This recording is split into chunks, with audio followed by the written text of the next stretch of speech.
Refraction of light. We've talked about many different wave behaviors over the past several weeks, and refraction was one of them. Recall that refraction occurs when a wave changes media.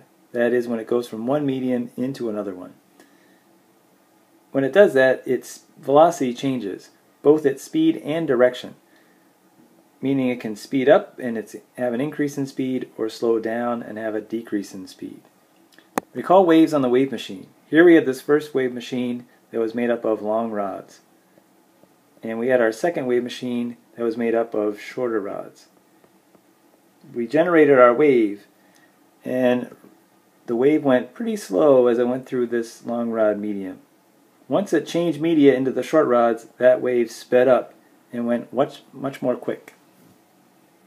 Thus, it had a low velocity in the long rod medium and then had a higher velocity in the shorter rod medium.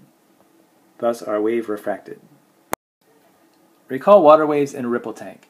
We didn't do this in our activity, but we did see this on a short video clip in class. Here we have a wave that's traveling from deep water above and then into shallower water below. You can see that the wave in deep water is traveling in this direction, and then when it goes into the shallow water, it actually changes direction and goes this way. Those water waves refracted. Also, looking at light waves traveling from air to water. So here's our air up here, and say into a water tank.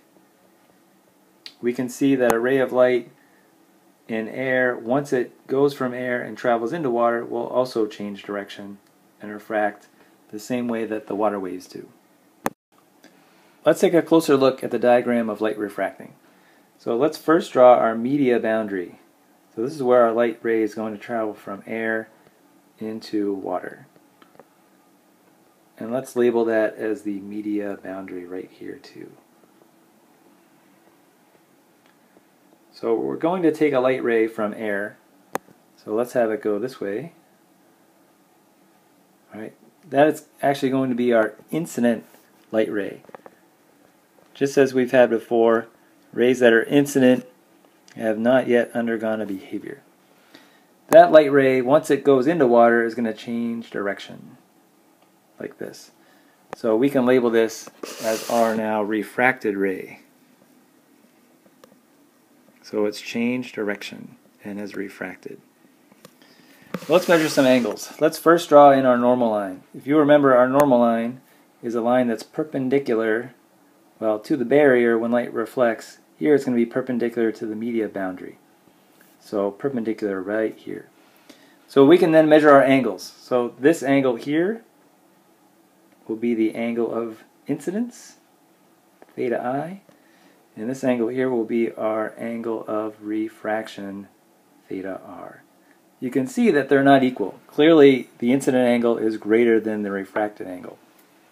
So, thus, our law of reflection will not hold because these light rays are not reflecting, they are refracting. So why does light change direction when it goes from air into water?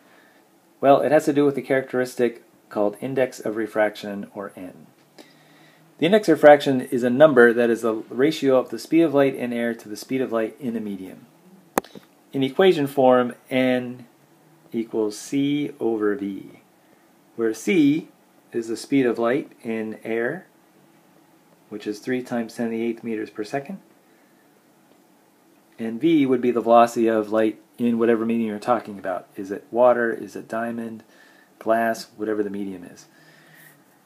This index of refraction will tell you how much light will refract. So from our previous example, going from air to water, we saw that our light ray went this way from air, and when it refracted into water, it went this way. That is, air has a very low N value. It actually has an N value equal to 1. When it goes and refracts into water, well, water has a different N value, which is 1.33. So there I can see a little bit of a refraction. But if I go from air into diamond, so I'll take my light ray here, and as it goes from air into diamond, you can see it refracts a lot more. So that light ray changes a lot in direction. Remember again, air has an N value of 1. Diamond has an N value, on the other hand, that is much bigger than water's, and is 2.42. So here you can see why light refracts much more from air into diamond than from air into water, because diamond has a much larger index of refraction.